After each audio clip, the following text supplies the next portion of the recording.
তো বেসিক্যালি আমরা আজকে আসছি হলো খান সাহেব ওসমান আলী স্টেডিয়ামে। সেখানে প্রায় 100 কোটি টাকার একটা বাজেট নেওয়া হয়েছে পুরো এই স্টেডিয়ামটা সংস্কারের জন্য। তো চলুন শুরু করা যাক।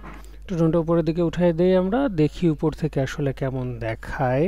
তো দেখা যাচ্ছে যে স্টেডিয়ামের যেই চারপাশে যে গ্যালারিগুলো ছিল সেগুলো কিন্তু এখনও ঠিক আগের মতোই রয়েছে এবং ভেতরে সবুজ মাঠ বলতে কিন্তু কিছু নেই।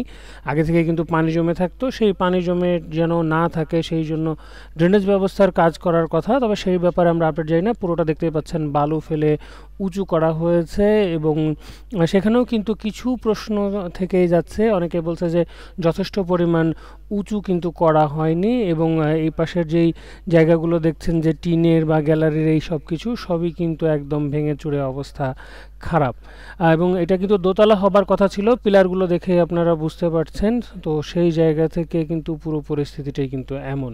আমরা বালু ফেলতে দেখছি দীর্ঘ সময় ধরে, তবে সেটি আসলে এখনও আপনারা নিশ্চয়ই জানেন অনেকেই যে এই যে স্টেডিয়ামটা সেটা কিন্তু প্রায় যেই মূল সড়ক সামনের যে ঢাকা নারায়ণগঞ্জ হাইওয়ে সেটা থেকে অনেকটাই নিচু। তো বালু ফেলে সেটা সমান করার কথা বা কি না সাধারণ অর্থে কিন্তু সেটাই মনে হয়, কিন্তু তেমন কোনো কিছু কিন্তু আমাদের চোখে পড়েনি। এখনও কিন্তু বেশ অনেকটাই নিচে আছে।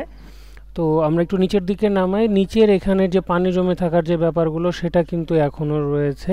দেখতে পাচ্ছেন এখানে রাস্তা, যেটা পিচ ঢালা রাস্তা ছিল সেটা কিন্তু পুরোপুরি নষ্ট হয়ে গেছে, দেখে বোঝাই যাচ্ছে।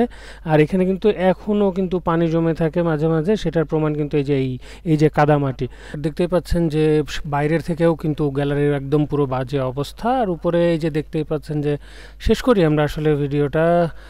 এখনও কিন্তু এই অবস্থা, ভেতরে পিচের কিন্তু কোনো দেখা নেই। বাইরে আউটার মাঠে আমরা যদিও পিচ দেখেছি আর সুন্দর এই পাখিটা উড়ে যাচ্ছে, সেটা দিয়ে আজকের ভিডিও শেষ।